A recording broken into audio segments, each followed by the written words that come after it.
Imagine a battlefield. A place where letters take weeks to arrive, radios crackle with static, and rumors travel faster than bullets. Now imagine a photograph, a simple pin-up of a smiling young woman, giving hope to millions of soldiers who haven't seen home in years. Her name was Bettie Grable. And in 1944, deep in the heart of World War II, a strange story began to spread, a story that would follow her for years. Did you hear? Bettie Grable is dead.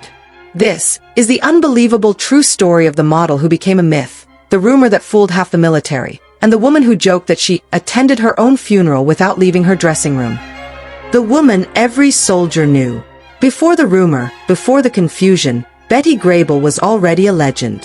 Her 1943 pin-up, the famous over-the-shoulder photograph, became the most requested photo in U.S. Army history. It was printed, reprinted, folded, tucked into helmets, kept close in muddy pockets, and taped above bunks in freezing barracks. To the soldiers, Bettie wasn't just a model. She was a reminder of what happiness looked like. A symbol of home. One soldier wrote in his diary, "Her smile is sunshine, and out here, we need every bit of it." Another scribbled, "If Bettie Grable smiles at you, you can survive anything." And in a way, they believed it. The first whisper. Atmosphere shifts, quieter, more uncertain. Rumors in wartime start quietly. They begin with a misunderstanding, a misheard sentence, a missing newspaper. One day, somewhere in Italy, a soldier received a vague telegram saying a famous Hollywood woman had died in a bombing. It didn't say the name. It didn't give details. But soldiers in distant forests and steaming jungles didn't have fact-checking, or Google, or even reliable newspapers. So someone, somewhere, made a guess. It's Bettie Grable. It must be Bettie Grable. And in a matter of weeks, the whisper became a storm. The rumor spreads like wildfire. The rumor traveled across the Pacific. From unit to unit. From trench to trench. From ship to ship. A fading photo, wrinkled from sweat and rain, was seen in a soldier's hand. Someone asked, "Why's the picture torn like that?" Another replied, "Didn't you hear? She died." And so it continued. Men in the Philippines wrote home asking if it was true. Marines on remote islands asked Red Cross nurses to confirm it. In Europe, some soldiers actually held small conversations at night, speaking about her death as if she were a fallen comrade. Because in a way, she was part of their war. Inside the chaos of combat, Bettie represented calm. Inside destruction, she represented normal life. Lose her, and you lose a piece of the world you're fighting to protect. The reaction in Hollywood. Return to America. The tone becomes ironic and slightly comedic. Back home, Bettie Grable was alive, healthy, and filming a new movie. So imagine her shock when she arrived at the studio one morning, and an assistant rushed up to her, pale-faced, carrying an armful of letters from soldiers asking whether she was still among the living. Bettie blinked, confused. "What do you mean, am I alive? I'm here, aren't I?" And when she learned that entire divisions thought she had died, she let out one of the most famous lines in Hollywood wartime history. "Well, I didn't know I died until someone congratulated me on coming back." The room erupted in laughter. But outside the studio gates, journalists were already waiting. The story had spread so far that Fox Studios had to release an official statement. Newspapers printed headlines. "Bettie Grable is alive, rumor wrong." Yet, the rumor kept spreading across seas. The soldiers still don't believe it. Back to the battlefield. Tone is solemn again. On the front lines, news traveled slowly. Some soldiers didn't believe the newspapers at all. "Propaganda," one said. "They just don't want us to lose hope."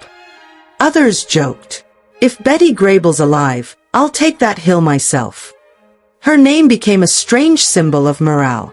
Her life became a morale booster. And so, commanders began including her name in newsletters. "Bettie Grable is alive and well. Keep fighting." At one point, according to military archives, a pilot taped her photo in his cockpit and wrote on the back, "If Bettie lives, we all live." She had no idea, but out there, she had become more than a model. She became a psychological anchor. Bettie Grable responds. Tone becomes warm, personal. Finally, Betty decided to address the troops herself. She wrote letters. She posed for new photos, directly for the soldiers. And she included a handwritten message that became famous. I promise I'm still here, and I'll keep smiling for you until you're home. In one letter to a soldier, she joked, if I ever find the fellow who started that rumor, I'll haunt him instead. Her humor helped calm the panic. Her kindness soothed fears. Slowly, the rumor faded. What the rumor revealed. Shift to a reflective tone. So what does this strange story tell us? It tells us this. When people are far from home, when fear is around every corner, when the world seems to collapse, a single photograph can become a lifeline. Bettie Grable never volunteered to be a hero. She never signed up to carry the emotional weight of an army. But she did. Because in wartime, hope can come from unexpected places. A smile, a photo, a memory of a world worth returning to.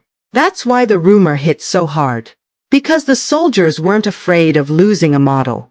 They were afraid of losing hope itself. The legacy. Closing voice, slow and dramatic. Years later, when historians looked back on the war, they wrote something surprising. Bettie Grable didn't hold a rifle. She didn't march. She didn't fly a plane. But she boosted morale more than some generals. Her photo became the single most widely distributed pinup in American history. Over 5 million copies. Carried into deserts, jungles, oceans, and frozen fields. And the strange rumor of her death only made her more legendary. Bettie Grable proved something timeless.